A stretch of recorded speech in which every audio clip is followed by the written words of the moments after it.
Hi, I'm MJ with iFixit, and it is that time of year again. Like clockwork, Apple has released its latest iteration of the iPhone 5.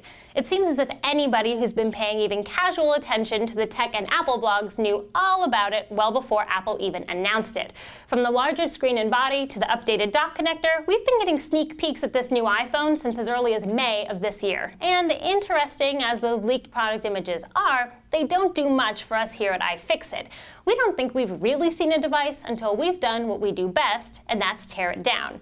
Thanks to the international dateline and some frequent flyer miles, our co-founder Luke Souls traveled all the way to Melbourne, Australia to stand in line all night long to get his hands on the iPhone 5 a full day before any of us in the United States have the opportunity. While the iPhone 5 shares some superficial similarities to its younger siblings, the 4 and 4S, it has, in fact, been entirely redesigned. The first and most striking difference is the 8.6mm increase in length, which makes room for the larger 4-inch Retina display.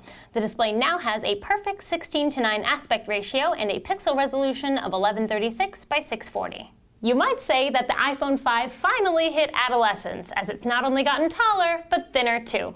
It lost some baby fat to measure in at 7.6mm, which is 1.7mm thinner than the 4S, and saw about a 20% decrease in its weight, coming in at just 3.95 ounces versus 4.9 ounces for the 4S.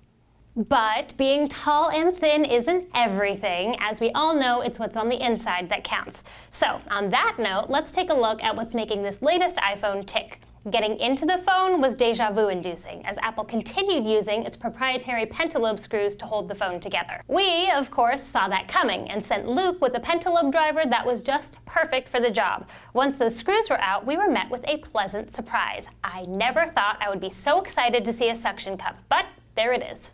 A screwdriver and a tiny suction cup are all you'll need to replace a broken display, and this is going to score huge points in terms of repairability.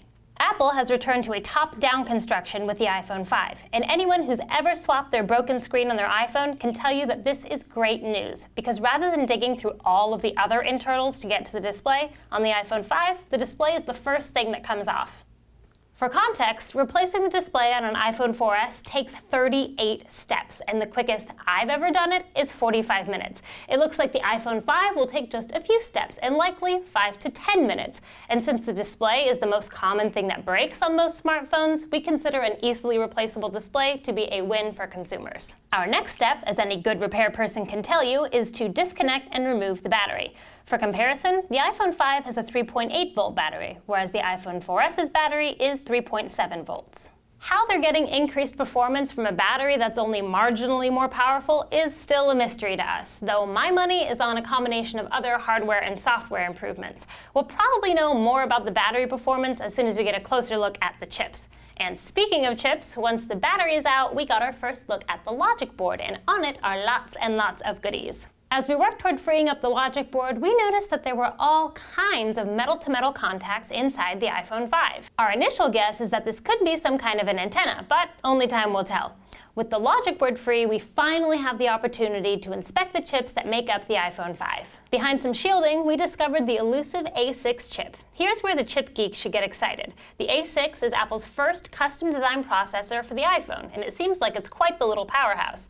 Early Geekbench scores show a 150% increase in performance from the iPhone 4S, and we can verify that it does have 1 gig of RAM. This is not a minor upgrade. We'll have a lot more information about the A6 processor once our pals over at Chipworks really have a chance to dig into it, so keep your eyes peeled for that. Another chip of note is the Qualcomm MDM9615, and I'm not sure if you know this, but the Qualcomm MDM9615 is kind of a big deal. For those of you that were cheering when Apple announced that the iPhone 5 would be LTE enabled, this is the chip you need to thank. So we set the logic board aside and turned our attention to the rear case. The Lightning connector assembly contains the headphone jack, loudspeaker, and of course the new Lightning dock connector. This is the guy you want to blame for making all of your accessories obsolete. Though we have to say that it looks like Apple didn't make this decision out of spite so much as out of necessity. There is no way they could have crammed a 30-pin dock connector in the iPhone 5. There just isn't enough room. So, with all of the components removed from the rear case, we made an interesting discovery. The entire rear case of the iPhone 5 weighs only slightly more than just the glass of the iPhone 4S, and that probably has something to do with the 20% decrease in weight. With our teardown complete, it's time to answer the million-dollar question. Just how repairable is the iPhone 5? Here at iFixit, our mission is to teach everyone how to repair everything. So we give every gadget we tear down a repairability score between 1 and 10, 10 being the easiest to repair and 1 being the most difficult. The iPhone 5 scores a very respectable 7 out of 10 for repairability, and here's why. With only a couple of small tools, the display comes right off, making replacing it super easy. On the downside, the screws holding the display in place are proprietary, so you'll need a special pentalobe driver to remove them. The Lightning connector assembly has so many other components attached to it that it makes replacing a single component, like the headphone jack for example, impossible. The iPhone 5 is 50% more durable than the iPhone 4 and 4S, as only one of its faces is made of glass. While the iPhone 5 isn't a perfectly repairable device, it is certainly a refreshing change from recent Apple devices like the iPad 3 and the MacBook Pro Retina, which scored an abysmal 2 and 1 out of 10 respectively. That about wraps up our teardown. Big thanks go out to our friends at MacFixit Australia for their warm hospitality and letting us use their facility. For the complete teardown, including gorgeous high-resolution images, check out iFixit.com. For all the latest teardowns and repair videos, make sure you are subscribed to our YouTube channel. You can follow us on Twitter at iFixit or like us on Facebook. Thanks for watching and happy repairing.